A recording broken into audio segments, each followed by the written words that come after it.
episode number 179 with Clayton Fletcher.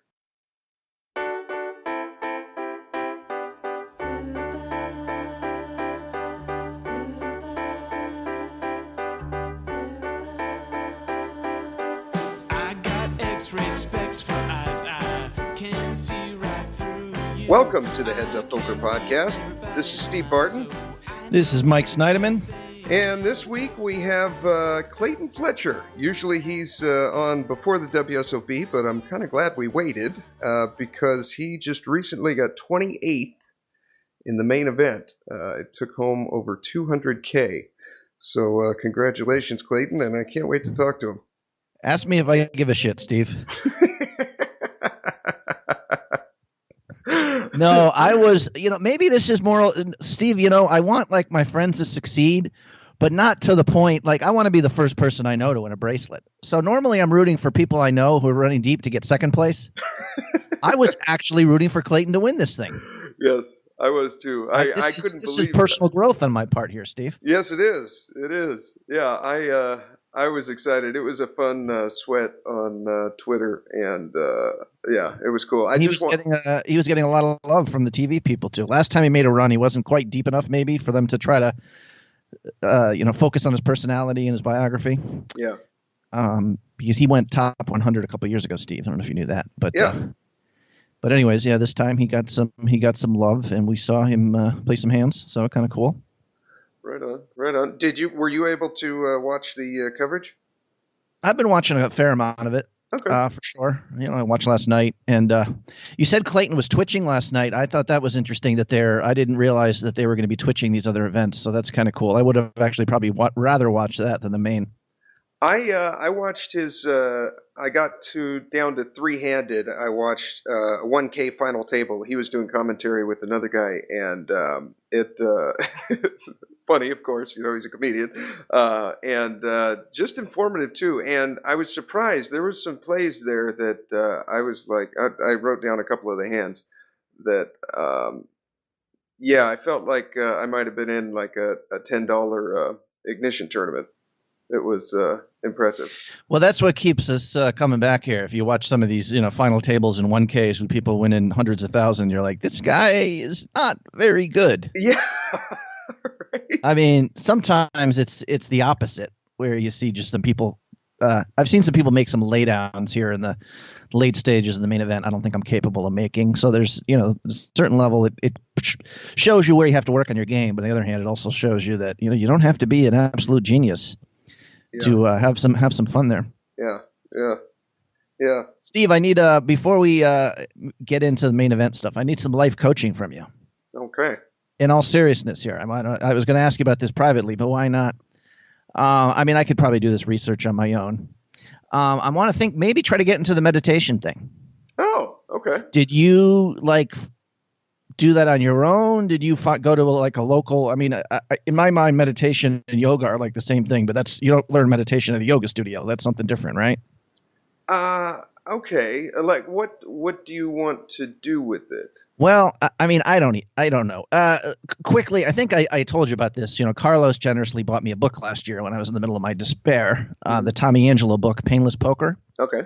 I don't know if we discussed that book, which is kind of novel / I don't know, how-to book about poker, mental health of poker. And of course, Carlos came and asked me, "Did you read the book?" I'm like, "Oh yeah, I actually read to like page 300. It's like 450 pages." I'm like, "Yeah, of course." He's like, "Well, what'd you think about the ending?" You're all damn it. He's ambushing me there, and I'm like, "Okay, I didn't finish it." I've read this, and he picks the I was going to 25% I haven't read. Oh yeah, what'd you think of the last hand? He fucking ambushes me there. It's pretty funny.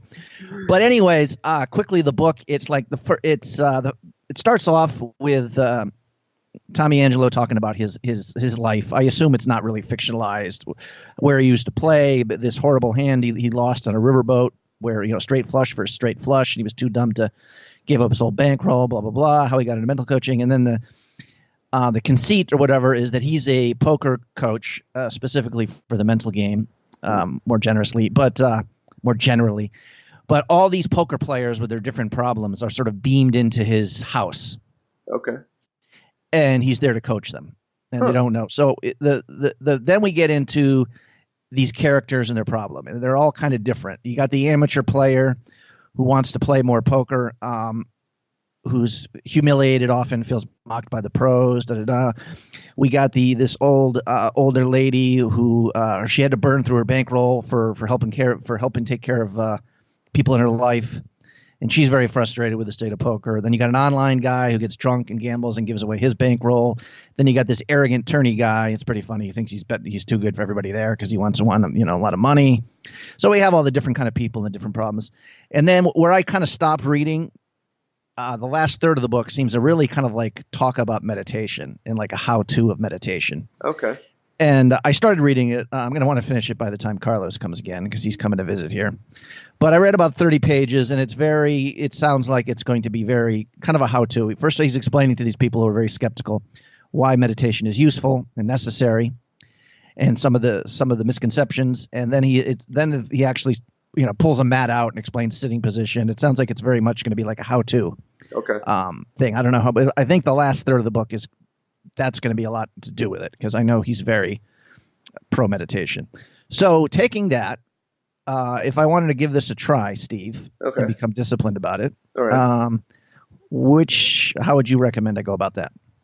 I would recommend that. I've been doing the meditation, the hypnosis tapes for probably 8 years consistently once a day.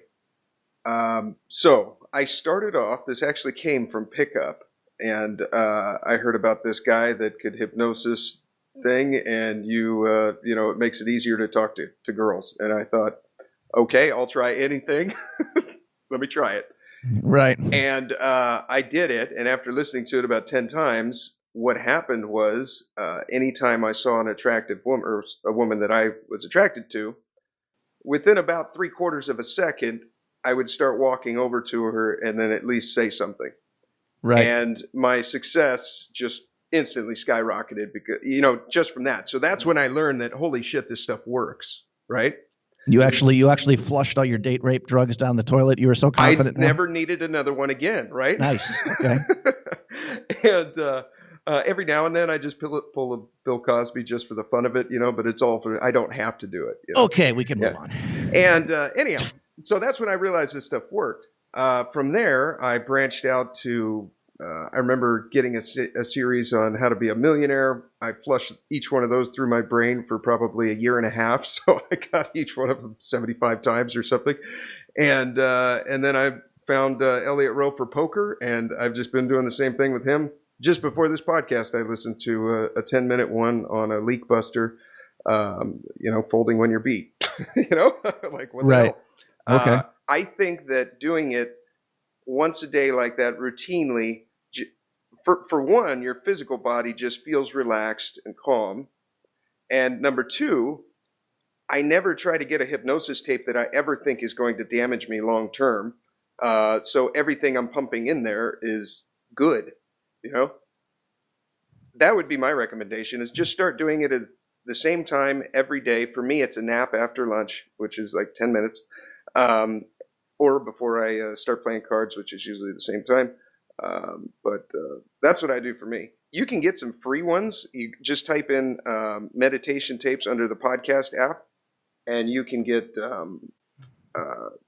free ones on there. They've got ones for falling asleep, ones for I don't know. Take your pick. I'm sure there's an iPhone app that has a lot of free stuff, but they want you to pay if you get other stuff. How that works. And there's probably a bunch on YouTube, so I'll have to start looking into it.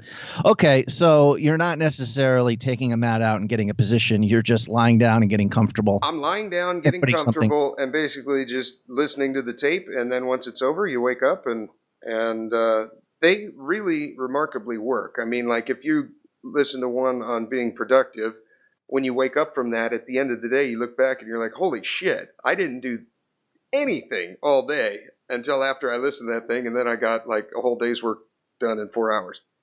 Right. You're so relaxed that it's basically telling your hard drive, the thing that's running in the background that's really telling you what to do. It's basically reprogramming that and then spitting it out. And then, you get results. It really works. But it's kind of funny in the Tommy Angelo book. Someone's like, "Yeah, but I don't want to be a robot. I enjoy the emotion." So for me, Steve, being half crazy actually can be great fun sometimes. So I guess this is just temporary relief and perspective here. So yeah, I think Tommy Angelo, and we had like Ben Reason on, who he actually went to a retreat, right, almost like a Buddhist temple. Yes. Yeah, so that's taken it to another level where you're not just trying to meditate to maybe reach a specific goal, but to really do like a deeper philosophical personal change, really change the way you look at the world. I have tried that, like meditating without listening to a tape, and I don't. You basically have to be very like you got to try to have no thoughts in your head, which is almost impossible. But it is nice after that. You do feel like, okay, I don't have 1,000 thoughts a second right now. I can focus on one task. But I get the same thing by listening to the hypnosis tapes, and I thought, well, why the hell not listen to something instead of just sit there and Right. try to not think of anything. And you're a busy man, Steve, too. So every moment counts. Yes. Yeah. Oh, speaking of, I separated my clavicle, grade 3, which is apparently the most severe. I was on my bike, and I thought I was 14 again and could bunny hop up onto the curb. And so I misjudged. My front tire made it just fine. Back tire, not so much. And I went ass over tea kettle and just completely ate shit. And I got up and I'm like, oh my God, that hurt. And there was a homeless guy right there, and he's like, dude, are you okay? I'm like, oh man, that hurt. And he's like, you ate shit. I'm like, yeah, I'm well aware of that, sir. Thank you. Oh, it was brutal. So what is the medical treatment for this? How do you resolve this? Sling. I got my arm in a sling, and then I've got icing it probably every other hour for half an hour. And then I'm going to physical therapy, doing that in the sling probably 2.5, 3 weeks, and then back under 6 weeks, I think. I mean, is there a chance you're going to need surgery, that all this stuff doesn't really help because it's just, you said dislocated, right? I mean, basically what happened, where your collarbone attaches onto the top of your shoulder? Yeah. Okay. That's sticking up about 1.5 inches from where it should be. So Jesus. All those little tendons in there, the ropes holding it down, ripped, and apparently they're not going to reattach themselves. So what will happen is those will basically kind of flake off and get absorbed into the body because it just looks at them as debris. And in the meantime, we got tape holding it back down more or less where it should be, and new ones will grow in there. And by doing these specific exercises and stretches, it will build up the muscles around it and encourage growth. And the physical therapist said he's seen 100 of these in 30 years, and 3 have needed surgery. And my specific injury, he's seen football players back on the field in 4 weeks. So so hopefully the worst case scenario is your shoulder's not 100%, and occasionally you swim long distance or something, you get some pain or whatever, but it's not going to be a permanent problem kind of thing. No, it's more of a pain in the ass than anything else. Aren't you just a positive guy, Steve? Well, it has taught me to play online poker left-handed. Okay. Yeah, there you go. Where you been playing 6-4 spades or ACR? Where are you playing? Quick thing about 6-4 spades. Anyone that was on Poker Mania, and when we switched over to 6-4 spades, I got contacted recently, and I'm trying to remember your name. I think it was Cliff. He didn't know that he got switched over to 6-4, so he had some money on there and didn't even know that they switched over. He contacted me. We got it switched over and everything. So. If you were one of those guys, let me know. I think he was the only one, but I could be wrong just in case. I'll throw it out there. But yeah, I've been playing 6-4. I've been playing Ignition. And I haven't really played much ECR. Oh, I know why. My Hold'em Manager HUD, for whatever reason, the license key, I got to restart it or something. So rather than spend an hour doing that, I just play on one of the other 2 sites. Okay. Well, you? What have you been playing? I haven't played. I think I burned off a couple $100 in ACR a week or two ago. Um, I don't know, Steve. Why did I bring up online poker? Now I'm just picturing those Ignition people laughing at me I did in a disco room, passing around a 40 with a picture with my picture on the wall. With I'm still convinced I have to figure out the crypto thing, how to sell. But yeah, I'm convinced. I'm convinced, Steve. That's the only way. Somehow somebody contacted Coinbase, and I don't even want to get into it. It really is bizarre. We talked about this last time, right? My Coinbase yeah. and they're not even responding. I don't even know how I do my taxes. I'm like, okay, why don't you just not allow me to buy or trade, but I should be able to log into my account to look at my financial records. No, I need this for taxes, and they haven't even responded. I emailed them once, no response. I called them, and they said, "Well, I'll tell my people, and they'll email you," and they didn't.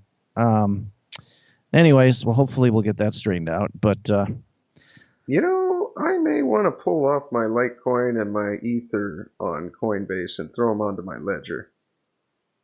well, I think this. I mean, a lot of people. The fees there are just absurd.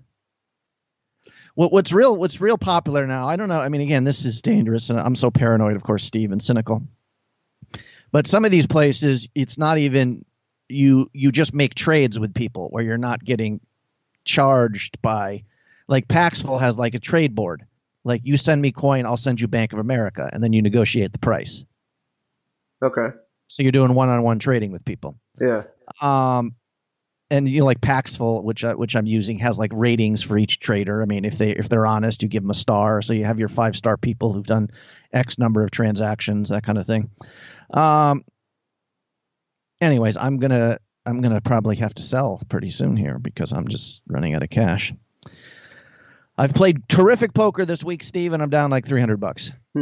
What At least I'm playing? Playing 2-5 at the casino, and I don't know. I'm like I said, being short rolled, I usually play pretty good poker, and I've gone in there and I can't remember making any like horrible decisions. The other day I built up built it up to like a $900 up $900 at 2-5.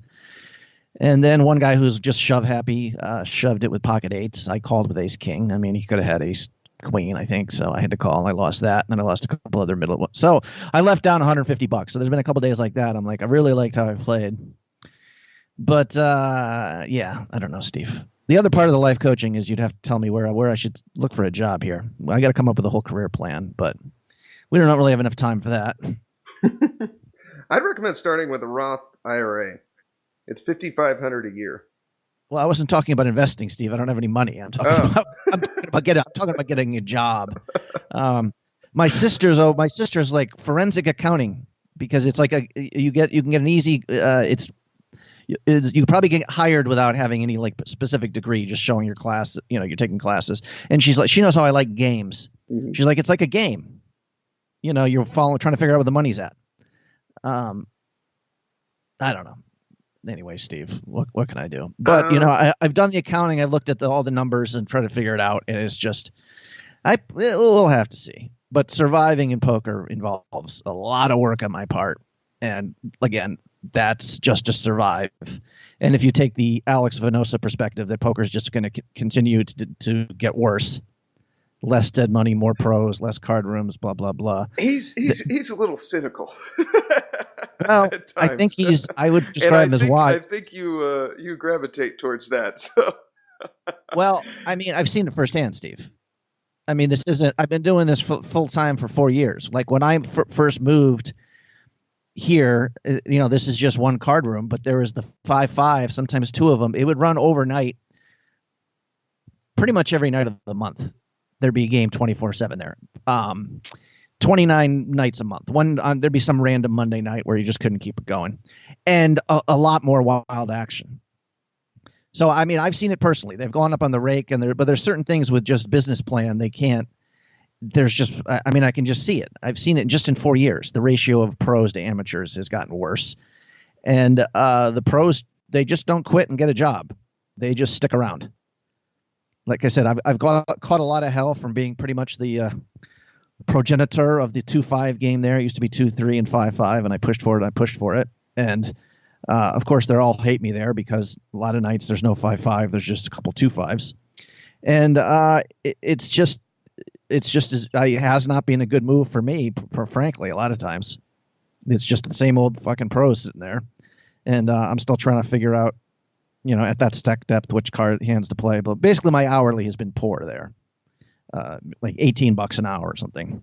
I was thinking that was a $40 an hour game. It still might be. I've got a small sample. But yeah, Steve, I mean, I've said the same thing over and over again. I know you've got a more romantic view of it, but you don't see as much of it as I do, for sure. Yeah. So it's getting worse. I mean, we if you take all our guests and put them together, you kind of get Dusty Schmidt, one of the first guys we had on, right? Used to be the #1 ranked guy on PokerStars playing cash, and now he's multi-tabling 1-2 on ACR. Yeah, true. I mean, that's what it is. And there's guys in my casino who used to make, who used to be 2-5 crushers, and now there's one guy who's very specifically broke it down for me. He was playing 2-5 in Atlantic City for 10 years. Making a steady living, and he moved out here, and he plays 2-3 mostly because the 5-5 was just too tough. Well, it looks like Clayton's ready. Let's give him a ring. Okie doke. All righty. We'll take a quick break, and Clayton, Fletcher. Tired of playing great poker for 8 hours and then tilting it all the way on one hand? Elliot Roe. I will not play a hand of poker unless I listen to that man's voice first.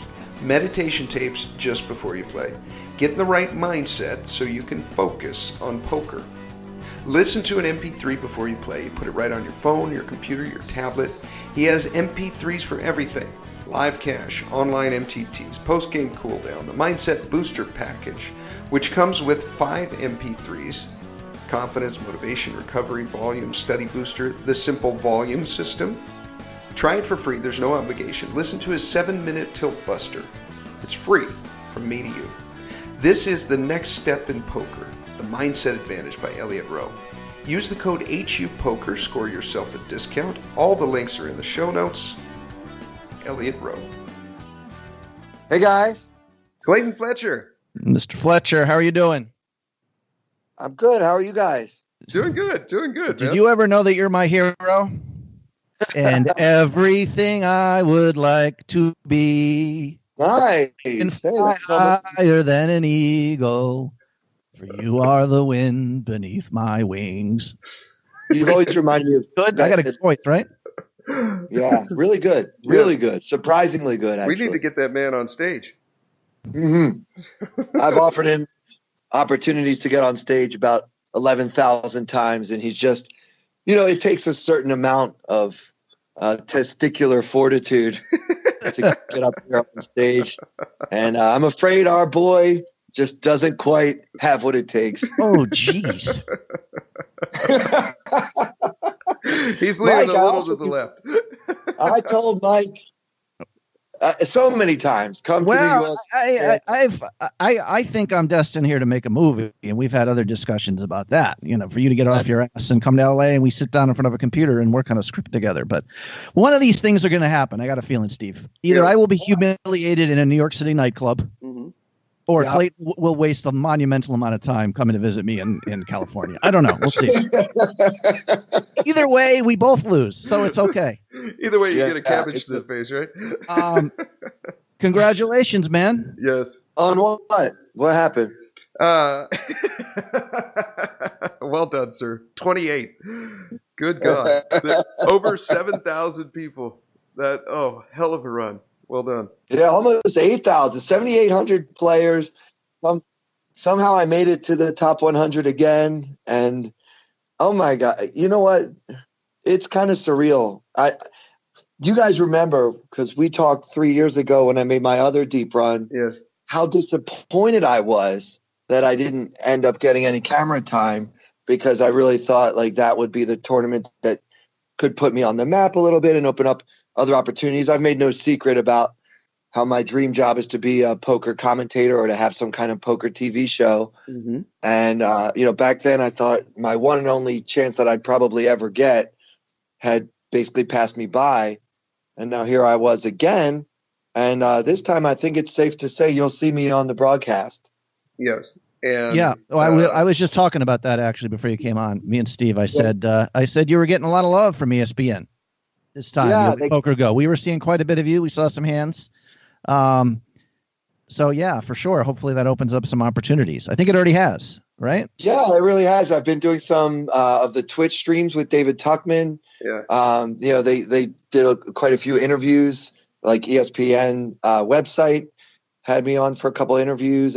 It's been really fun. But I got to tell you guys, before we get into the actual play, the biggest thrill of this whole thing was my mother came out again, like she did last time. Oh, nice. Yeah, and so she was railing and rooting for me. And then, spoiler alert, I busted at the end of day 6. And then day 7, my mom and I basically had a free day to do whatever we wanted in Vegas. And we decided to go see a show. And right behind us was Gus Hansen. Oh, cool.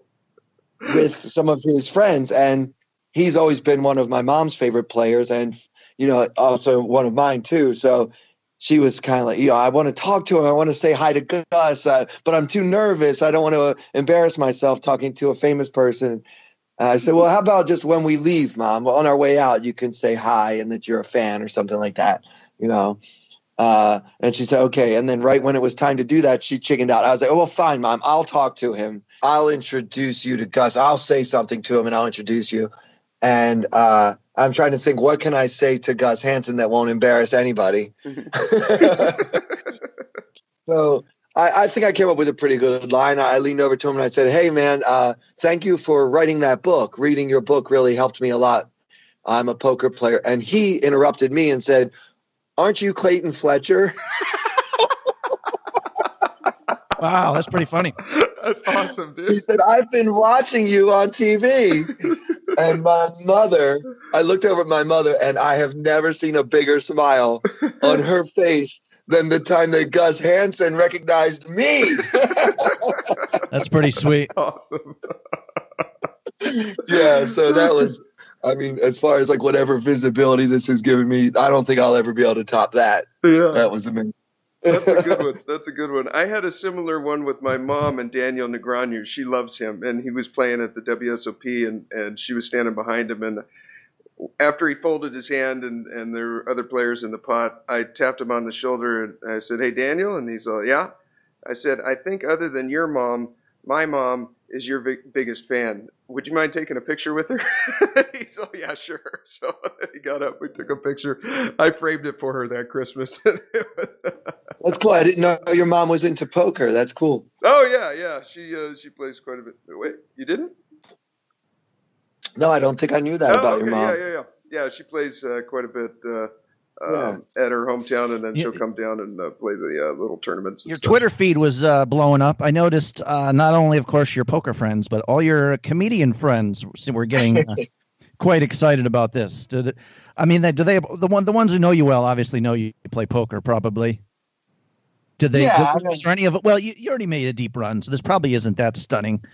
But I'm sure there's probably a few people that thought this was something you fucked around with on weekends just for fun, and then all of a sudden it's like, wait a second.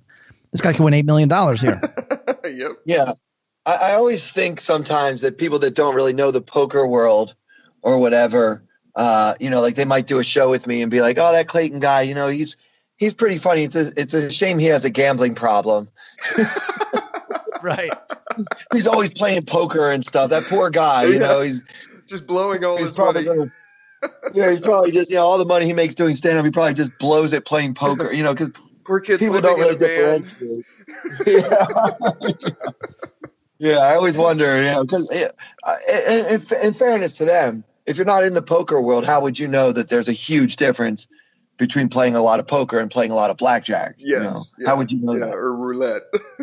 Yeah, whatever. Yeah. Yeah, I got a friend who's really speaking good at of money, nice score.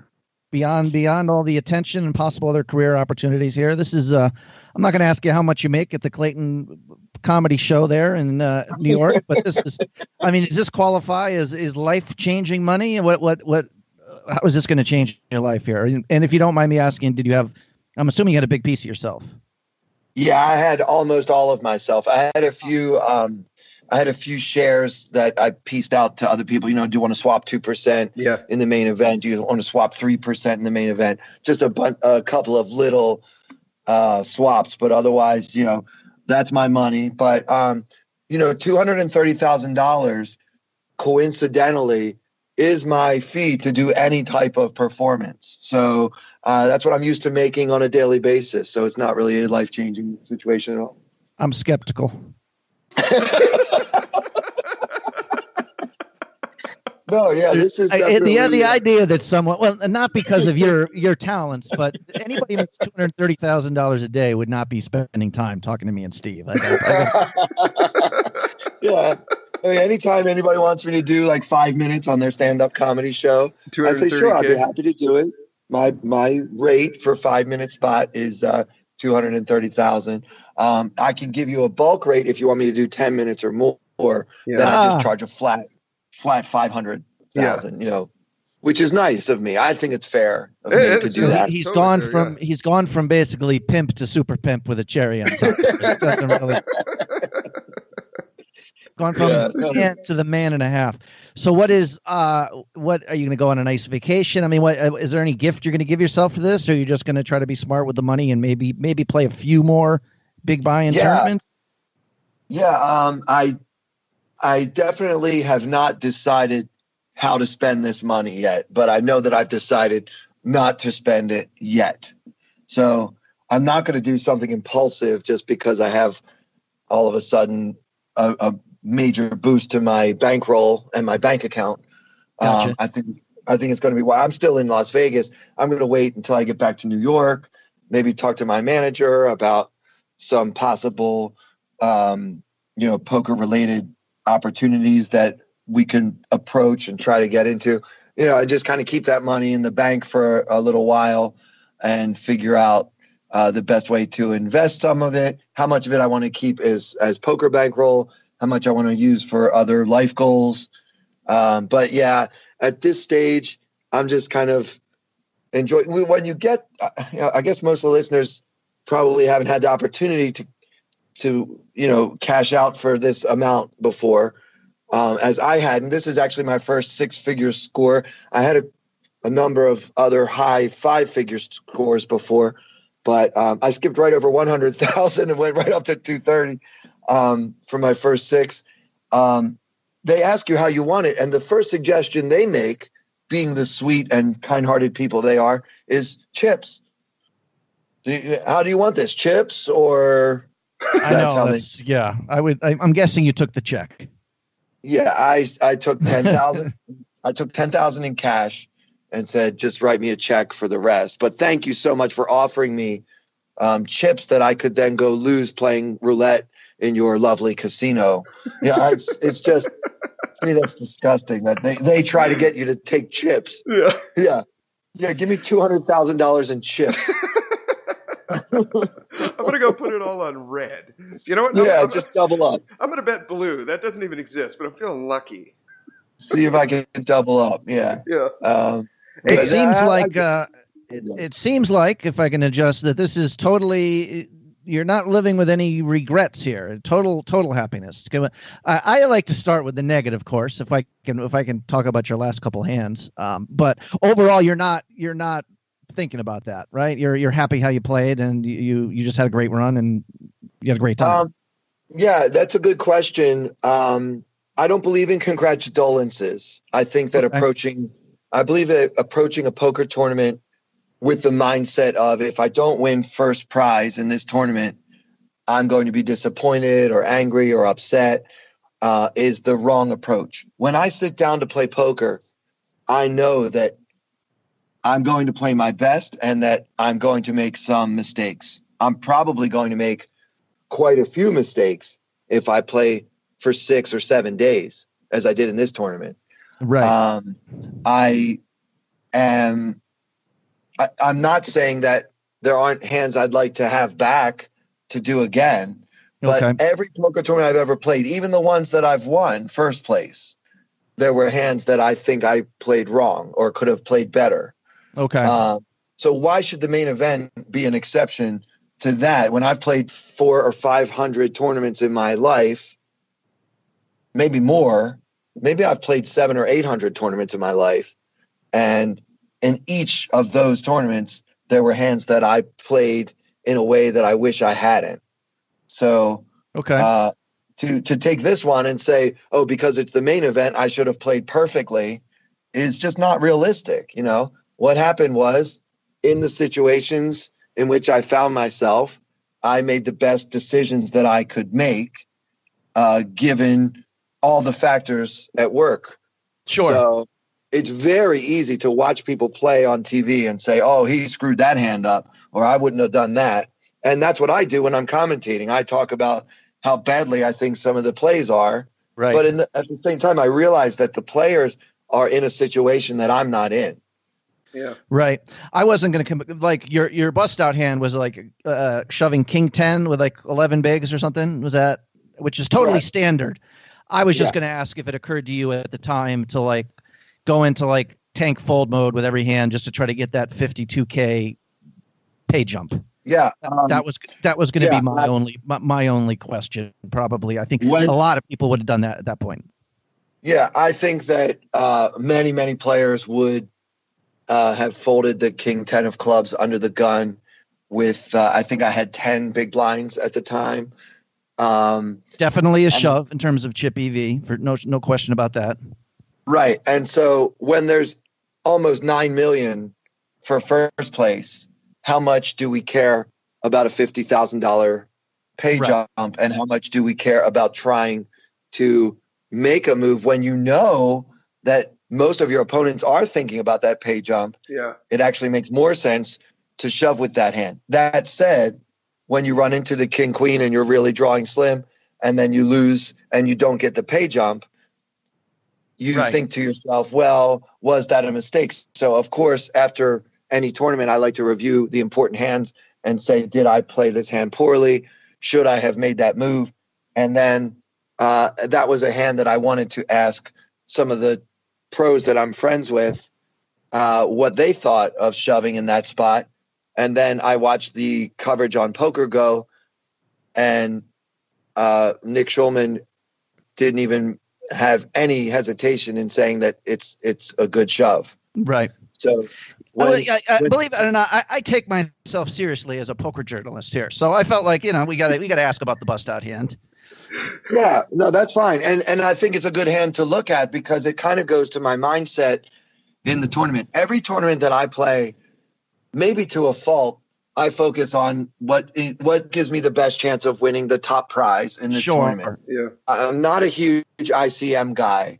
I know that ICM has really taken hold as far as the mainstream poker mindset as far as what correct strategy is, and there's a lot of merit to the idea of thinking about the value of laddering up. But when the pay jump between 28th place and 27th place is 50,000, but the pay jump between 28th place and first place is 8.6 million, I think more about the bigger pay jump and say, does folding now and getting 26th or 25th place in all likelihood make more sense than trying to, I shoved king 10 there hoping to get called by pocket eights. Right. You needed to add chips. You needed to rebuild. Yeah. I get you. I totally agree. Yeah. At that time, my stack was 1/5 of the average. Partly because I played another questionable hand a few minutes before that one. The ace eight of spades. Yeah. Right. Which, I've definitely been discussing a lot Let's go my over that one while coaches. you're talking about it. What happened? Yeah. I have talked about this hand on a number of other platforms, but real quick, a player at my table, John Sin, who had been very aggressive of late, even 4-bet folding a bluff that I don't think was shown on the broadcast recently, seemed to be trying to take advantage of the fact that many players were shutting down for the night, trying to make it to day 7, get that $50,000 pay jump. And I felt that he was being extremely aggressive. So I 3-bet him on the button with ace 8 of spades. The problem with this hand or with this decision. One problem with this decision is that my M or his M is only 12. So I don't really have enough stack to have a lot of maneuverability after we take a flop, if we end up taking a flop for even a 3-bet. But instead it gets back to him and he kind of min 4-bets, just a little more than min 4-bets. And I'm in position with the suited ace against a player that I think has been maybe trying to take some liberties he shouldn't be taking. And I figure even if he has something like a big pair like kings or queens, I have a good amount of equity against those hands, which I might be able to realize in position, with my suited ace-8. Certainly debatable, very questionable, but I don't think it's as bad now as I thought it was when it happened. Spoiler alert, I'm going to lose this hand. So I call the little click back there, and I flop top pair, top kicker with an 8 on the board and also a backdoor flush draw. And then my opponent makes this tiny little bet on the flop, which I think he might also do with hands I can now beat, such as ace king, ace queen, and possibly even some bluffs, because he does seem to be trying to win every pot here on the end of day bubble, if you want to call it that. Yeah. So I think my ace-8 is good enough, and I shove, and sure enough, this time he has it. He's got 2 kings, and even against that hand, I have 5 outs plus the back door. But nothing goes well for me on the turn and river, and I end up losing approximately 3/4 of my stack. Actually, no, 2/3 of my stack on that hand, which of course is not good and not the goal. But one reason I did it is because I did in fact have him covered, and another reason was the recent history between us showed that he was willing to kind of go off, and that he seemed to be trying to put pressure on everybody else, even though he didn't really have the stack to be doing that. He was doing that. So it just becomes, again, a question of, is this the time for me to make a move kind of at the end of the day when there is, don't get me wrong, guys, $50,000 is not an inconsequential amount of money to me, but it's just kind of, when I'm playing poker, I never think about the money. Sure. Yeah. I just don't think about the money. I think about the only money I'm really thinking about is how can I win this bracelet? What gives me the best chance at first place? And I think that peeling with the ace-8 of spades there, getting 3.5 to 1 because he clicked it back is still questionable just due to our stack sizes. We don't really have, if our M is like 30 or 40 and we have like 100 big blinds or something, then I think this hand is a lot more. In game, when he did the smallish 4-bet, did the spidey senses kind of come over you though? That's exactly what I was going to ask. Well, I have to call here because I'm getting the price, but man, it feels like he might have it this time. It definitely did. Okay. I felt like there was a good chance that he had a strong hand, and if he shoved the flop, which he had about a pot-sized bet left, which is what I mean by our stacks being too small to really maneuver. Had he shoved the flop, I think I might be able to get away from top pair, top kicker even. But his small bet, I think, was basically he outplayed me by making that small bet because he induced me to take kind of the hand that I had and turn it into. But just in Clayton's defense, not against just this villain, but the whole field when you got late, it was very aggressive. So folding top pair in any spot would feel like you're just making a big mistake.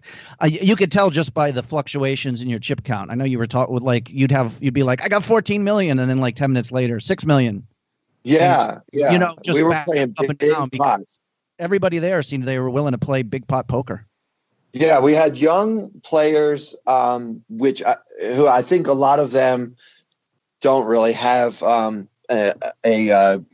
subscription to tournamentpokeredge.com. Yes. And they probably don't use the promo codes HUP month, HUP quarter, HUP year. Shout out to our sponsor. Yeah, and so in other words, I don't think that people were thinking about GTO or ICM or any other 3-letter abbreviation for poker strategy stuff. I think they were just like, this is my moment. I love having cameras on me, and I'm going to show everyone how good I am at the game. But, to be clear, though, my particular opponent in this hand was not the flashy guy that was, showing everyone how great he is at poker. But the very recent history, like within the last few hands, he did seem to be trying to take advantage of the fact that a very wild table had suddenly become tight, I think, as people were looking at the clock and realizing that after the next bust out, we'd actually be on day 7. And so I think it's really close. I think, I spoke with Andrew Brokus about that particular hand on his podcast pretty extensively. And Andrew, who I respect a lot, kind of came to the conclusion that my play in that hand is okay. Not that he thinks it's a great play, but we decided together that he was ready to beat me up, but only because he didn't realize I had the button. Okay. He thought I was the hijack and that this player had raised from early position. I think in that situation, this is a terrible play because there are just too many players yet that could wake up behind me. And the players on my left were quite loose, which is also, I think, a reason why I should 3-bet my button here and not let these loose players get involved. I want to play heads up. If I'm going to play this hand, I want to play heads up. So I like the 3-bet a lot. I like the 3-bet a lot. The call on the pre-flop, though, to his 4-bet, I think that's where I would probably let this one go, but continue with the like ace king suited, the ace queen suited, ace jack suited, maybe. Well, ace king suited. You can, against a guy with a 4-bet folding range, you can shippy on this guy, Steve, for sure. Yeah. That one. So I guess I'm just calling with the ace queen and the ace jack. Then I think he played it fine. It's just watching it live, I was like, clenching my fist, like, don't fall for this. Yeah. You know what I mean? Like, I was like, so it was like, I think I know. I know. And what you have to remember too, and this is so important to keep in mind, the difference between being at that table and watching it on TV is you could see he had kings. Right. That's what I'm saying. Yeah. Yeah. Wait and for it's it. Very hard. This is the difference. It's very hard to remember that when you're watching people play poker on TV. It's really hard to know how obvious it is the guy has kings. He doesn't always have kings when he 4-bets because he'd already 4-bet folded. So I kind of wish that other hand had been shown on the broadcast so that people would know I'm not just making this stuff up. But, at the end of the day, I really don't care if people think I'm making it up. I know that I saw him 4-bet fold already just like 2 minutes before that while they were showing a hand from the other table on TV. So, and in addition, you can even see on the broadcast that he had been very active 7-handed when we were on the. Well, I think was he the one that called 4-bet 10-9 the other night? I can't remember. Quickly, I'd like to give you congratulations on something else, which I immediately gave a fist pump while I was watching, calling out these other players for their excessive tanking. I don't know if anyone in Twitter's jumped in and give you credit for that, but it gets fucking silly. It really does. Yeah. I'm on a mission.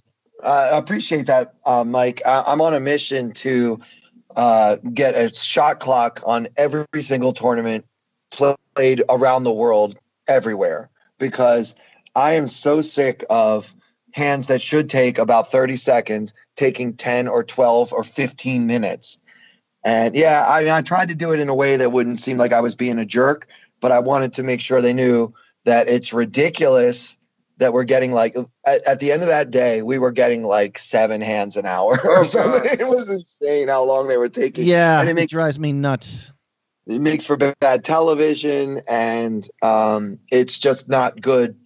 I don't think you can. I don't think you can exaggerate how bad it is for the game. You really can't. There's people. I mean, I've heard people who cash game guys from my casino who are like, I just won't go to Vegas anymore. I won't play tournaments. Like, this used to be something they did every year. That specifically is the reason they don't want to play tournaments in Vegas anymore. A bunch of fucking stone-faced punks, taking a minute and a half to fold their 9 high on the river, Yeah, just fold your hand. Yeah, there was one hand where I haven't watched all of the broadcast yet, And I don't know when I will, because I really don't feel like watching poker or playing poker or anything after that.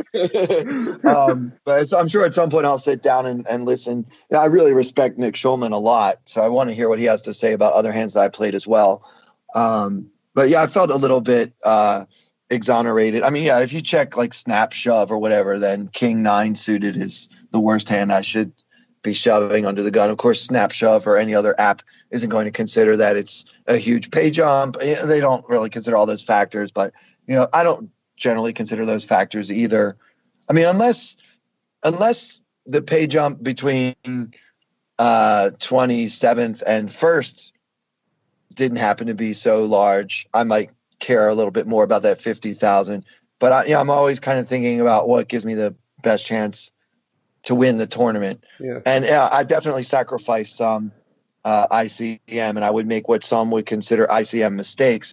But that is why, if you look at my Hendon mob, in the tournaments that I have cashed, I don't min cash. I have very, very few min cashes on my record because I tend to abuse bubbles.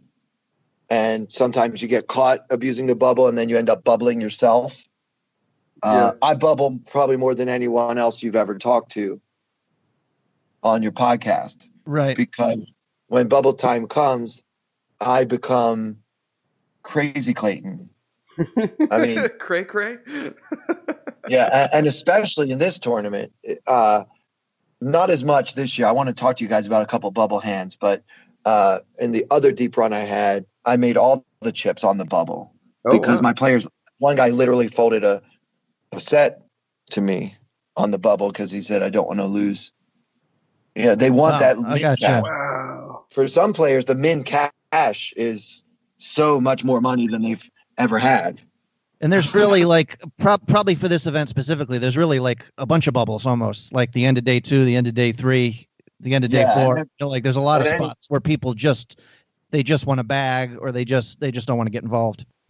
Right, and there was one going on with this ace-8 hand. There was a bubble in progress right then that I felt John Sin was taking advantage of. Yeah. He happened to really have a hand this time, but I think that his range, even his 4-betting range, includes hands much weaker than ace king. And also, I want to disagree respectfully with what you said, Steve, about me putting ace jack in my flatting range when he 4-bets, because I think ace jack is essentially the same as ace 8 in this situation. You may be right. Yeah, I was thinking it because of tens, but yeah, maybe you're right. Maybe it's just what are you doing with ace queen suited then? Are you flatting there, or are you just shipping it? I think that might just be a shove. Yeah. Yeah, so drop ace jack suited and then just shove ace queen. I'll have to listen to the interview with Andrew. I'm going to take a slight a guess here, and Andrew would say he would a little bit like you to shove. He would like a shove with 10-9 more than ace 8, 10-8 more than ace 8, because he's got all that ace X air. Right. And that's a point that a number of people made also on Twitter and in poker blogs around the world, that ace 8, some think, is one of the worst hands for me to shove. So some people were saying, well, if you're going to play it, you shouldn't just call the 4-bet, you should shove. But I think one thing that's kind of lost nowadays is pre-flop pot odds. I mean, his bet was so small, his re-raise was so small that I was getting like 3.5 to 1, which is actually correct odds if I know for a fact he has ace king, ace queen, and I'm dominated. I actually have the correct equity to call and try to outflop him. I don't have a problem with that. The calling, yeah. I think it's fine. It's if that's the worst hand you played all tournament, obviously, you played great. Yeah. Oh, believe me, it's not. Not even close. Before maybe we could talk about a couple of hands, but I want to get back to the your desire for to be a poker commentator or some sort of create some poker content. I was going to ask you the same thing here. And I love that commentary that you did, by the way. And you're doing another one today?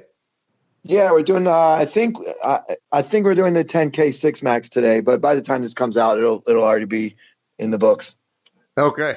Well, they could still watch it. Click on the video that it's already happened. But so, cool. Yeah, I mean, what do you have in mind? I mean, Poker Go, obviously, they already got Nick Schulman, who's the goat of commentary for most people. Although Yeah. I still love Olivia Biscay, and of course they use Jamie Kerstetter, who's everybody loves her too because she's so smart and funny and everything. So is this kind of something that's a possibility, or do you have any? I don't know if you maybe you want to talk to an agent before you talk about it in on a podcast. No, I'm not. Do you have any other No. ideas of things you can do here? I have some poker show ideas of my own that I'd like to create. Okay. That I wouldn't be able to talk about because of agent kind of stuff. But aside from that, if they don't let me have my own show, just being included on that list that you just gave of the great commentators, to be one of the Poker Go employees, whether it's doing the events that Nick Schulman is playing or whatever. I don't think that I am as good as Nick. I agree with you that he is absolutely the greatest, maybe the best there ever will be. I love listening to him talk about poker. I can literally watch Poker Go for 12 hours at a time. If Nick's on, I want to watch it. And same for Jamie, by the way. And she's a good friend of mine, and I am so thrilled for all of her success. I feel like my angle is a little bit more the fact that I'm a comedian. So I might be able to commentate in a way that might be what I'm trying to do is a little bit more entertaining for the more casual viewers. Basically, tell jokes to hide the fact you don't know what the fuck you're talking about. I got it. Yeah, I mean, a disaster would be if I end up being Dennis Miller on Monday Night Football. Right. That would be the worst case scenario. They give me some big opportunity, and then it's just everything I try falls flat, and it's like it's not only not funny, but it's actually annoying. But I'm hoping that my whatever amount of poker knowledge that I have is enough to compensate for how bad my jokes are.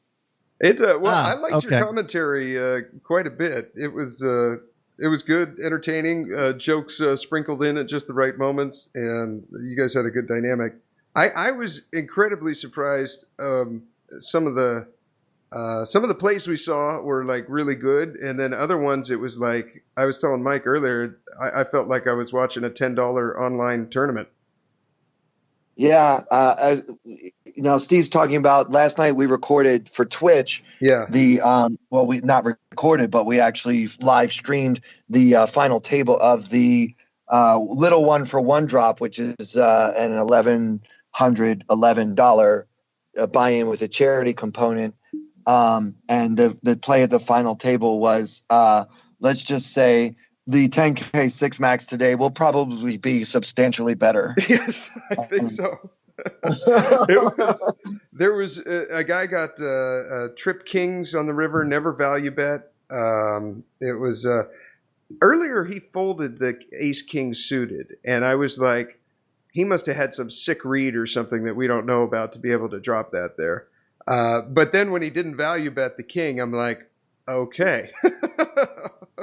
And I think that table is very educational and actually supports my theory of my approach to tournament poker in general, which is for so many players at that final table, the $1,000 buy-in was probably one of the biggest they've ever done. So a $200,000 prize for third place is way more important to that player than the bracelet or the $560,000 prize for first place. Yeah.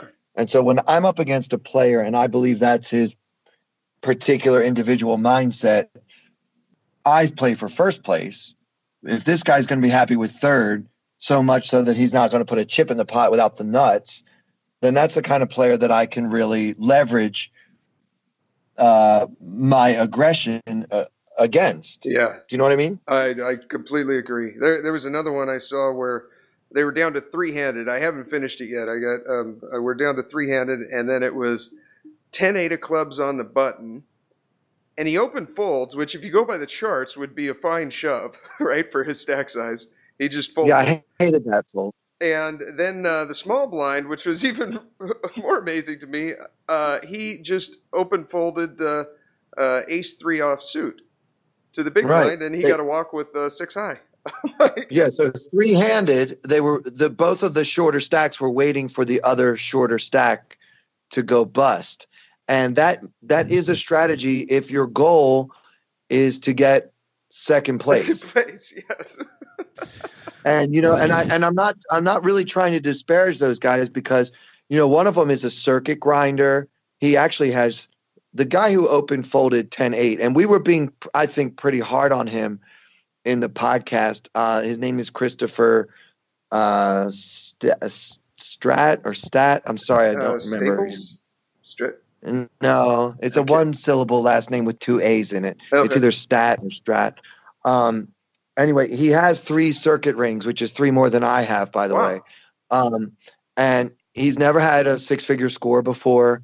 He has like $600,000 in lifetime earnings. If you're a circuit grinder, and for you, a really good day is winning like $24,000 in a $300 circuit event, and now you're in a spot where you can actually like pay off your house and send your kid to college if you just can get to third place. Yeah, I get it. I get it, and that's why when I play poker, I don't think about what I can do with the money. I already won the money. And I still haven't thought about what I'm going to do with the money. Yeah. Right. That's an edge, but again, how they're playing, like I just said, ICM is not just an abstraction. Like chips have, when you go late, the chips that you lose is the chips that you win.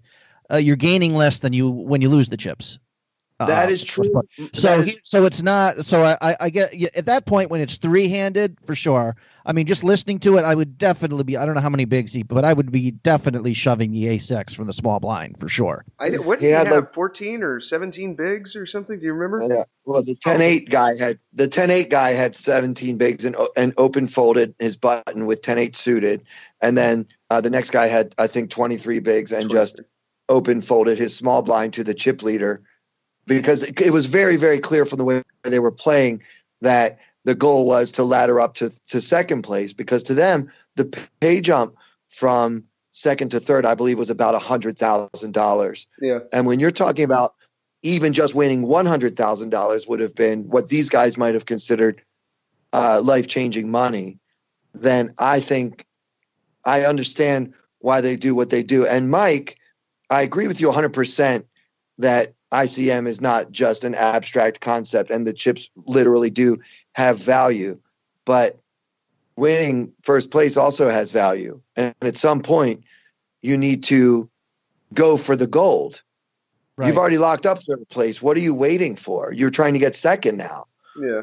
To me, I think people take ICM too far, and I'm glad that they do, because I exploit their tendency to overfold, maybe misunderstanding the concept of ICM and trying to ladder up.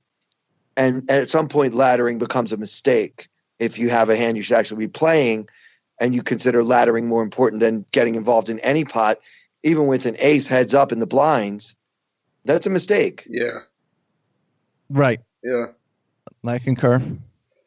Yeah. So, and I saw that a lot throughout the main event, particularly at the inflection points, like an end of the day bubble, a final, a money jump, any money bubble of any kind seemed to like create a tendency to overfold among some of my maybe less experienced opponents, or even maybe more experienced opponents who misunderstand how important ICM is.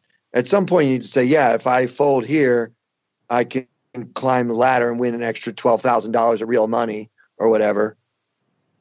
Okay, right. But if you win this pot, you might have a better shot at 9 million. Yeah. At some point, it's which is more important. Yeah. Yeah.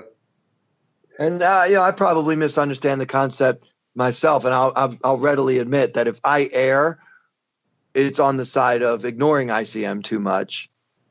There's not overestimating its importance, but I probably underestimate its importance in spots, maybe even you could throw in the king 10 of clubs. Clayton, you could have won 280,000 instead of 230,000 if you just fold, even though snap shove says it's a profitable shove. There are other things to consider, such as, doesn't that money jump mean anything to you? I guess my short answer is it doesn't mean as much to me as trying to get back into this tournament. Yeah. I like the king 10. I'm thinking ICM at a final table where you're a medium stack, and you've got 2 big stacks, maybe like 3 or 4 medium stacks, and then 2 tiny stacks. Now I think we need to kind of be careful. Like if you got 2 guys with 2 big blinds, that's another 2 spots. And he's well under chip average at that point. It'd be another thing. The chip average was 25 bigs or something like that, and like there was a couple people with 5 bigs, like you said, Steve. Yeah. He needed a chip. The ace-8 hand was pretty crippling to his stack, and he simply needed it to chip up if he was going to do anything. True. Right. Yeah. I mean, my stack was 1/5 of the average after I lost the ace-8 hand, and before that hand even started, it was already slightly below average. So. I don't think that looking at the average stack is that important with 28 players left, but in terms of just the overall evaluation of a play that we can consider close, I think it leans more towards, well, why don't you make the shove here, see if you can get it through, or better yet, even get called by queen 10 or something. I wouldn't put that out of the range of possibilities, like getting called by a dominated hand. Yeah. Not a big part of their calling range, but some of these guys would have called with jack 10 or queen 10, and all of them would have called with 8s, 9s, 7s, and a lot of those pairs against which I have a flip that I welcome. A lot of times I hear tournament players say, I didn't want to take a coin flip in situations where I think you should be more than willing to take a coin flip. Yeah. For me, I don't, and maybe this is not correct, but I don't even think about ICM until I get to the final table. Yeah, but you also haven't been in the top 100 of the main event. That's true. Because when you do, then be the pay ICMing the shit out of that. Yeah, the pay jumps become so significant. Yeah. And then the dynamic becomes which of these guys are playing for 27th place and which of them are playing for first. Yeah. And trying to figure that out might factor into the decisions / mistakes, if you will, that I made or didn't make at that stage of the tournament. I know for me, I always just try to play the best tournament game that I can. And when I finish, sometimes they give me money. Yeah. And the amount of money I was going to get on that day was going to be somewhere between $230,000 and $8.8 million, largely based on luck and partly based on decisions that I made. Okay. So the tournament didn't end and your mother didn't slap you with her purse and say, ICM, stupid. No. She said, you know what? We could talk about the hands if you want. She said, or if you want, we could just go get a drink and talk about something else. She said, but whatever, even if you find out that you've made the biggest mistake of your life, you still have $250,000 in your pocket. Sure. How many times do you make a huge mistake and then still have a huge consolation show for it? Yeah. That's awesome. So, and that's kind of the way I look at it. And I think that I don't want to seem like I'm being cavalier about money or about pay jumps or pretending that $50,000 means nothing to me. But I think in the grand scheme of things, the way I've always played tournament poker, which I started doing in around 2002, is that I try to win the tournament. So it would be very hard for me to change that now, even when there are big pay jumps to consider. I think it's the right approach. Just win. Well, thanks. A lot of people shipping a tournament. You just have all the chips. You're the undisputed champion. But also you got to think about the EV of being the main event champion, too, which is really big for someone like me that wants to be in the public eye and wants to get opportunities in the media. So folding my way to an extra $50,000 is less valuable to me given my career goals outside of poker. Yeah. So I wanted to be someone that will recognize. And the only way to really do that, I think we can all agree that winning the main event is probably the only chance I have of ever being on the Tonight Show. If you've ever seen my show, you'll agree with that. If you've ever seen my comedy act. The 5-minute spot comedian that charges $230K. Yeah, they're not going to hire me. They wouldn't be able to afford you on the Tonight Show. Yeah, right. I need to win the main event just to get laid again. So yeah, I mean, yeah, I understand. Mike's getting extra Good luck desperate with as that. each year goes by. Yes. Gotta. I mean, it's great. I mean, obviously, congratulations, sincerely. Well done, sir. Well done. Thanks. Well done. Yeah, thank you. I feel good, and it was fun having everybody rooting for me. I mean, I was getting like celebrities tweeting at me, and Gus Hansen knew who you were. Gus Hansen knows my name. That was so ridiculous. Well, like I said, if you make the final table, it becomes even bigger than that. I remember Moneymaker was asked about, I think, his best moment of, I forget, talking about all the people and all the attention and stuff. And he said Leonardo DiCaprio approached him somewhere. He said, my name's Leo. I just want to let you know I'm a big fan. Almost like talking like he didn't know who he was kind of thing. Right. I think it's pretty cool. Yeah, Leo. Oh, hi. Nice to meet you, Leo. Yeah. You said it was Leo, right? Yeah, okay. Yeah. How do you spell that? That's great. Well, so we got a hand or two we're going to discuss here, so I can run off and go to the beach and jump on my boogie board here. Oh, nice. Nice life, Mike. Yeah. Yeah, I definitely have some hands from the early levels. Okay. I thought, I kind of wanted to let you guys know I wasn't happy at all with my play on day one. I originally intended to play day 1C, and it was pretty late at night on day 1A, and I was in the satellite room. I think once the main event starts, the satellite room is where you want to be. The games are so good.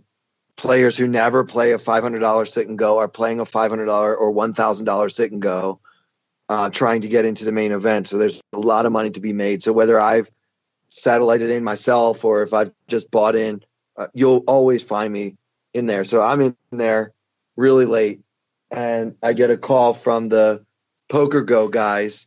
Can you do commentary for us on day 1C? We want to run the 888 final table, the Crazy Eights final table. And I said, well, I was planning to play 1C myself, but I guess I could go to bed now and play 1B tomorrow and then play day 1C. So long story short, I end up getting not enough sleep to play 1B, and I can't get back to sleep. And I played 1B anyway. So I played the whole day on like 4 hours sleep, and I made a lot of mistakes. I was not happy with my play on day one at all. And I was thrilled to survive day one with only 16,000 chips and just to get through it without busting. And then they end up canceling my gig on the day 1C anyway. So that was infuriating, but that's show business. Things change. No offense to them. I know things change, and especially when they're trying to piece together what the live stream schedule is going to be. It's a very hard job, and there's so many factors at stake. And they never promised me we'd be doing a live stream. They just kind of asked, would you be available? And I wanted to make sure that I was available because I wanted to do as much commentating as I can. Yeah. So, yeah, I made so many mistakes on day one, but still managed to get through it. And you know what? This tournament is so good that if you have 16,000 at the end of day one, any other tournament in the world, you finish day one with 1/3 of the starting stack, you're dead. Yeah. In this tournament, I still had an M of like 10. Yeah. You come back to 300, 600 with a 100 ante. So I was fine. It's also, by the way, fun sweating Clayton via Twitter because he does give very specific hands, much like Andrew Brokus does. I like that where you get to. I'm looking through your day one Twitter feed here. I'm the only hand that I'm like I bet might have bothered you where you called in a multi-way pot. You called. I don't know if this is a hand you're going to talk about, but you called a check raise with Ace King on a King 7-6 board. I don't know. Yeah, You've played so many hands here you can't remember. I mean, we don't have to get into that hand. I'm looking at some of the hands. I'm like, this sounds like this could be someone who's tired mentally there. There's not that many bluffs in someone's range usually coming to the end of a day one there. You never know. Villain dependent. Right. And my typical playing style is I really try to make a player profile of each of my opponents. This guy really wants to make day two. This guy doesn't care about making day two. He's trying to abuse those that are trying to make day two. There are so many bubbles in the main event, and I'm always kind of hyper aware of which of my opponents care about those bubbles and which don't, because they really create some exploitable situations if you're able to make good reads of those player profiles. I wasn't as able to do that as I normally am. And as a result, I decided to try to lock it down and play a much tighter style than is natural for me. And I think that my day one VPIP is probably an all-time record low for me. And Gotcha. Still, I made a lot of mistakes, even though I was trying to kind of stay out of a lot of pots. It really shows the importance of good sleep. You need to get your rest. If I could have gotten back to sleep and even missed the first 4 hours of day one B, that would have been better than sleeping a little bit and then playing. But somehow I survived, and then obviously things went much better from there. Day two, at least the first half. Maybe I sensed you were going deep. I was sweating you pretty hard watching all your tweets, and you were in a position of manic joy for the first few hours of day two. It looked like there because you were running. There's like exclamation points at all your tweet, but you ran from 16,000 to looks like 210,000 in the first couple hours or something.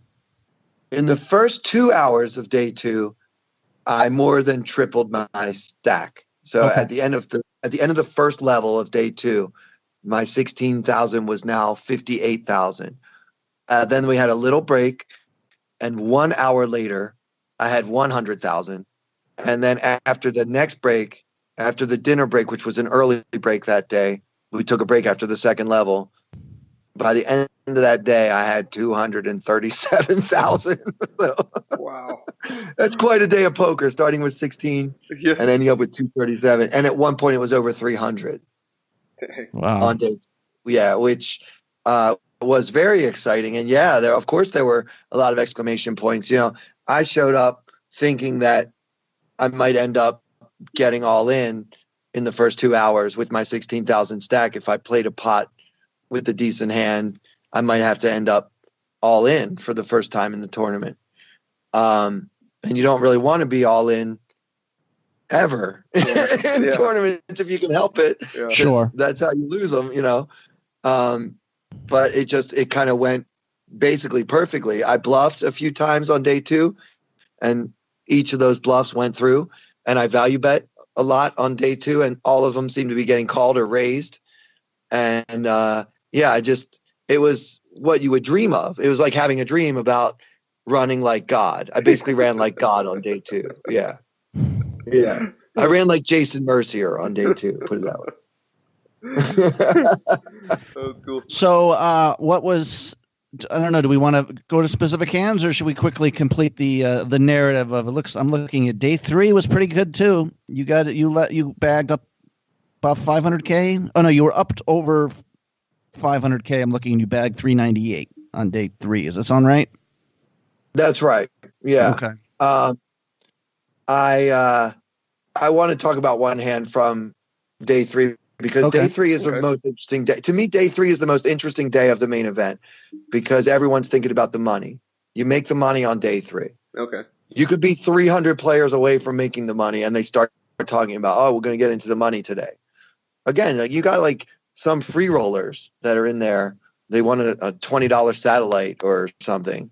And winning $15,000 is a huge accomplishment when you didn't pay to get into the tournament. So a lot of players in this tournament, more than any other tournament, really care about making the money. Okay. So we're getting towards the end of day three, maybe 100 players away from the money.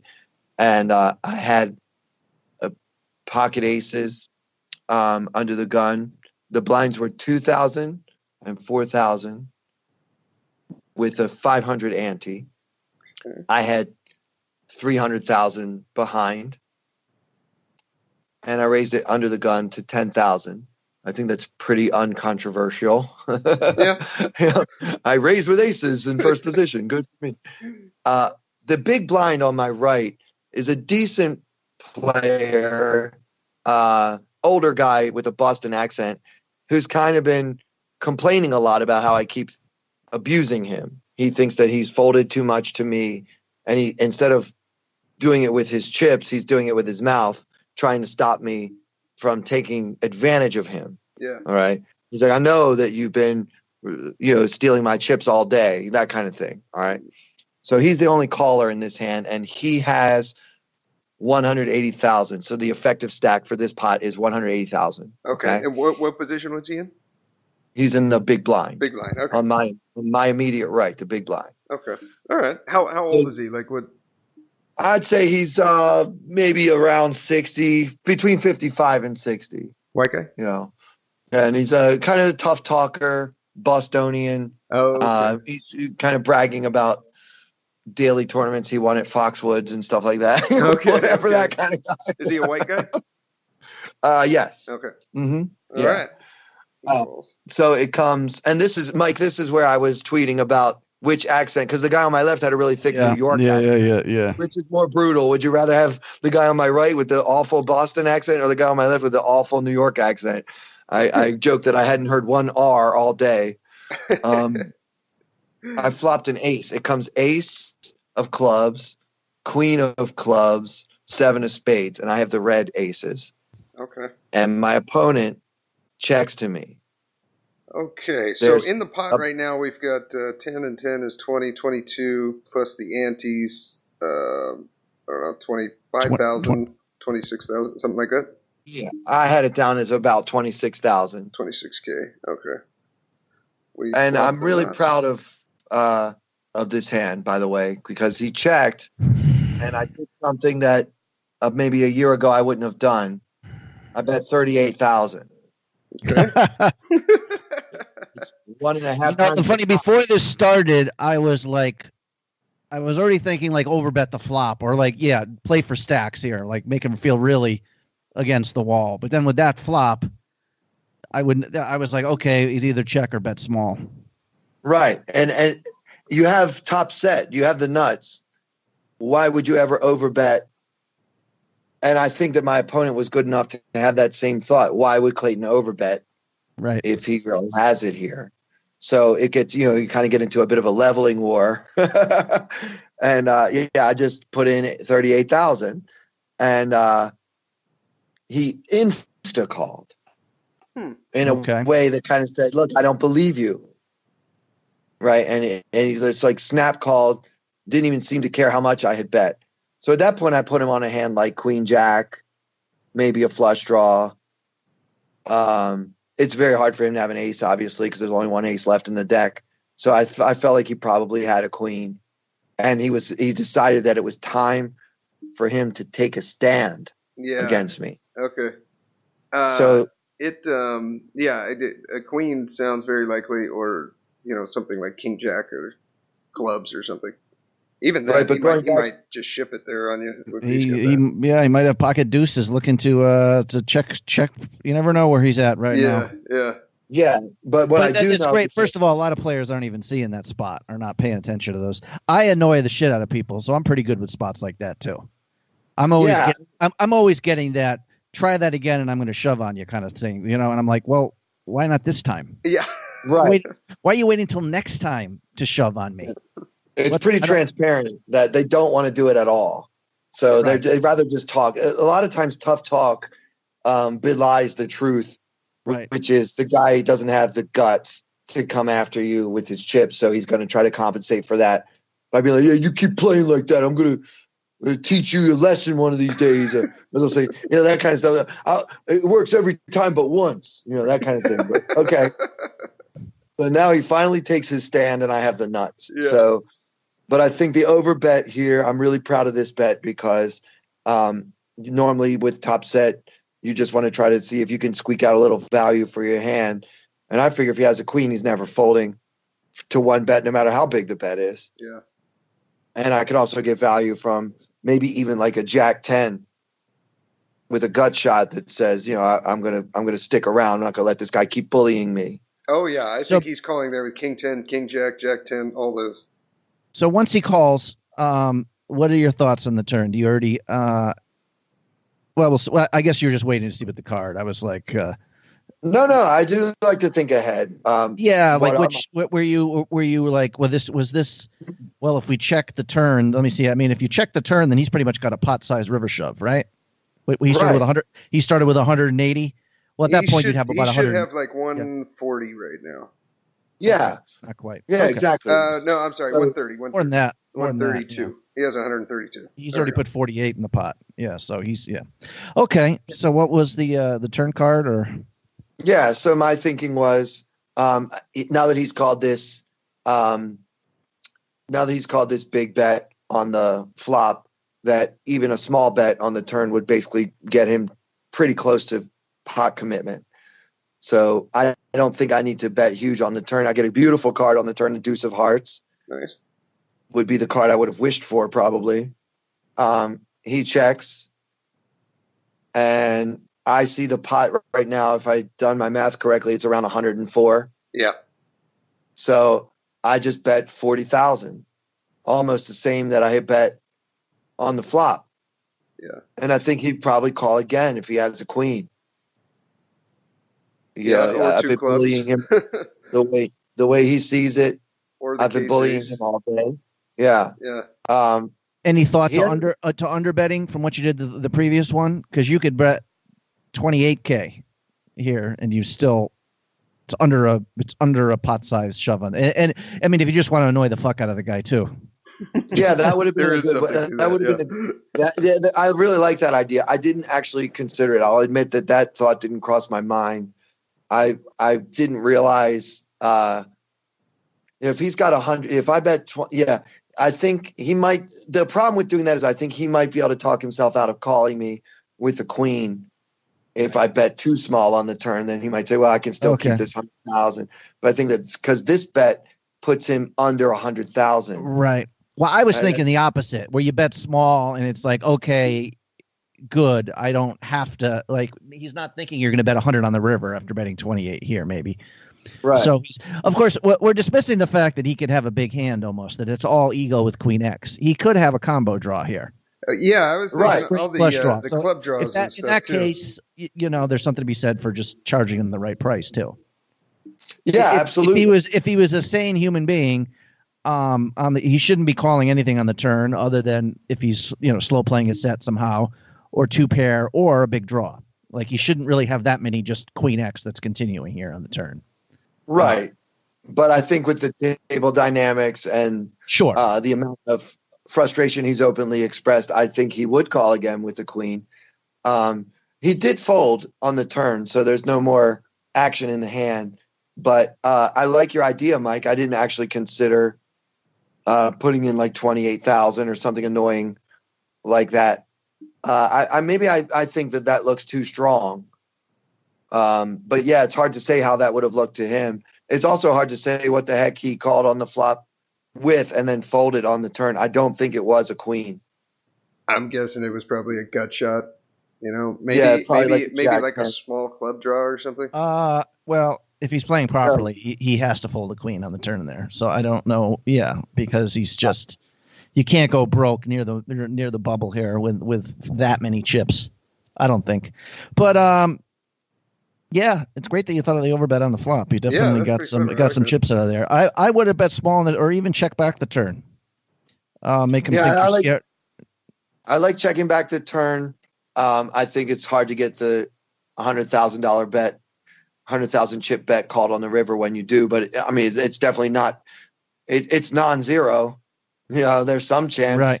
I was actually thinking shove the turn. Now it's an overbet, but he's already called one of those.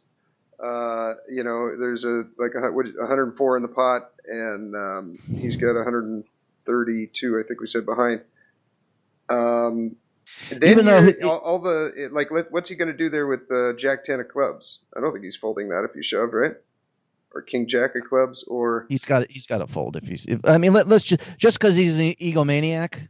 doesn't mean, you know, He's we gonna can't call that assume off. he doesn't understand pot odds or doesn't understand poker at all. And you know what I mean? I mean, when he has to make proper folds, he suffers for it and gets angry at the other guy. But he's still But holding. it doesn't matter. It doesn't mean that he just isn't capable of making them, though. So, And also, there's only one combination of Jack 10 of clubs or King Jack of clubs. Like, he's got a lot more Queen X in his range. And I think any flush draw would call this bet that I made here on the turn with the implied odds. I mean, I gave him like 3.5 to 1 with my turn bet. So I think he's going to continue with his club draws and maybe sometimes chips out them, which I would be think great. I think it's Queen X 95% of the time there, but right. we don't know. Yeah. So was there any table talk afterwards? Oh yeah, I mean, he just kept telling me how he was going to get me, and he's like, he made the point that he wished he could trade seats with me. Okay. Do you ever try to like cut the get on the phone and pretend you're talking to someone? This fucking meathead just folded, honey. No, you know what? God, they aren't even competition. Kneel before Zod. Yeah, that's hilarious and not really part of what I do. I think I'm hoping that some of the footage on ESPN shows or already showed that my style of table talk is actually kind of playful and friendly. It's not really like I don't call people meatheads, and I don't berate them or try to get under their skin. Right. You're very gentleman. You're like, you are the nicest shithead I've ever met.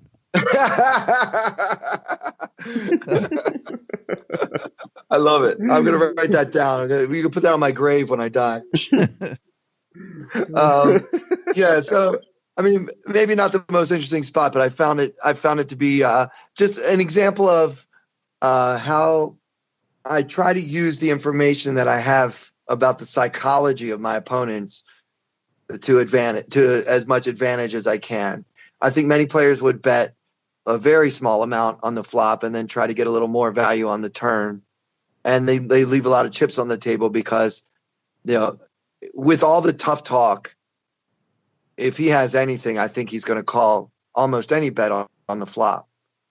You can't just give up for one bet on the flop, even if that bet's a really big one like the one I made. Yeah, and I think some players might even check in that spot because they're like, oh my God, I flopped the nuts, I have to trick him. And I think that's a big mistake because you give all the draws just a free card. Like you can't yell, I'm John Cena, and then go hide under a folding chair when the other guy steps in the ring. Yeah, things just don't work that way. But yeah, obviously I have tons of hands. I mean, if you guys want to do a part 2 or something, I've recorded all my hands. What I've done for many, many years is I have a voice recorder. I used to have a separate device as a voice recorder, but now, of course, cell phones, it's easy to get a voice recorder on your cell phone. Yeah. And on every single break, I check my mindset. I talk to myself into a voice recorder. And I record the details of the important hands I played in the last 2 hours. I do the same thing. So I have like 6 days of that recorded on my phone. The only exceptions were when instead of talking to my cell phone outside, I had to talk to the TV crews. They did quite a few interviews with me, which was really fun to talk about the hands that I played with Joe Stapleton for ESPN and for Poker Go. All the things that I wanted to happen 3 years ago and didn't happened this time. So awesome. I feel like I got a second crack at it, and I don't feel like I blew it. Good. Yeah, that's so awesome, dude. I was so happy for you, and it couldn't have happened to a better guy. Oh, thanks. And my mom and I had a good time partying it up that night. We went back to Gus Hansen's hotel room and right on. No, popping bottles with Gus. Not quite. Oh, it's great. That's a good idea. I can't do it right now. We kind of got to wrap it up. But maybe we should do, if you're available. Strategy only one. That's what I was thinking. If you're willing for that, yeah. You know what I mean? From the WSOP. Yeah, I think that'd be an awesome episode. I'm happy to do it. I think it would be fun to talk to you guys about some of the hands. There were a lot of interesting spots.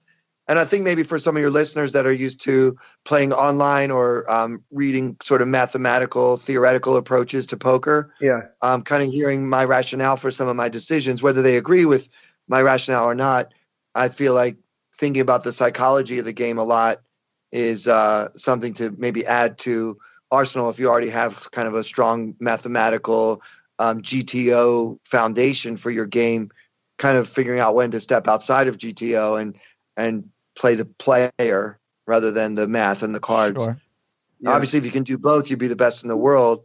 And I'm always working on both. I tried to do a good combination of both, and it led to me, with a little luck, getting 28th place in the biggest tournament in the world. So I'm really happy right now, guys. I really am. Good. Awesome. Let's do that. If you're down to record next week, Clayton, then love to have you. Sure. We'll go through your hands one by one, see how many we can tackle. Yeah. Good luck with the commentary too, man. Don't fuck it. I could see if I had this opportunity, fucking like the very first, like within 5 minutes, like Jesus, check out the tits on the woman in the 2-seat. And then like the poker go just waving me off, like right. No, hold on. Off the mic. Yeah. That was a mistake. Yeah. You'll never work in this town again, Mike. Yeah, pretty much. So you're too smart for that. So. Well, let's hope so. Right on. Wait, there's Anna Kate on the rail. Ooh, what's she wearing tonight? It's just it doesn't go over. I'm a 20th century man, and the 21st century is just fucking putting a boot up my ass here. But what can that's my friend you're talking about. Watch. I know. Sure. Right on. My incredibly beautiful Clayton's very cagey. Anna and Jamie. He's friends with all the beautiful women of poker here. Yeah. Right on. Well, thank you for coming on, Clayton. You guys can check him out at Clayton Comic on Twitter. If you want to watch his recent commentary, that was with Poker Center, right, Clayton? It's twitch.tv/Poker Central. Poker Central, yes. And if you're a poker fan, you don't actually have to search him out because we're going to fucking get inundated with this shithead now for the next few months, probably everywhere, Yeah, I intend to saturate the market until every single poker player is absolutely sick of me. Right. And then you start over. Right on. Well, thank you for tuning in. And here is your weekly motivational speech. I don't accept that I am what I am and that is what I'm doomed to be. No, I don't accept that. I'm fighting. I'm always fighting. I'm struggling and I'm scrapping. And I'm kicking and clawing at those weaknesses to change them, to stop them. Some days I win. Some days I don't. But each and every day, I get back up and I move forward with my fists clenched toward the battle, toward the struggle. And I fight with everything I've got to overcome those weaknesses and those shortfalls and those flaws as I strive to be just a little bit better today than I was yesterday. There's no longer any room for excuses. Excuses are tools of the incompetent used to build bridges to nowhere and monuments of nothingness. Well, we've got no time for excuses. Nobody is going to give you anything that you have not earned. Nobody cares how tough your upbringing was. Nobody cares if you suffered some discrimination. I'm so grateful that the slaves didn't drop and quit. Say, I'm just gonna stop. I'm a slave. I'm just gonna be a slave. I'm gonna quit. The slaves said, we're gonna act like we free, and one day our children will be free. If the slaves would have just said, we quit, we give up, we would have died in the Middle Passage. But some slaves said, I don't care what we go through, we gonna survive this. You have to remember that whatever you've gone through, it pales in comparison to the hardships previous generations endured, and they overcame them. And if they overcame them, you can overcome them too. You don't know what you've got until all hell breaks loose. You don't know what you can take until the pressure is applied to your life. You don't know what you can endure until you've been under fire and under struggle and under tribulation. You can't learn what's in you sitting back in a lazy boy chair hitting the remote control, watching HBO and Cinemax. But when all hell breaks loose, that's when you get to see what you got. I didn't get to see the design. I didn't get to see the architectural plans, but I know I'm made of some good stuff. I can tell by the burdens I bear and the load I carry and the stuff I endure. It's not just that I shocked my enemies, I shocked myself. They said I was gonna die, but through hell and high water, I'm still here.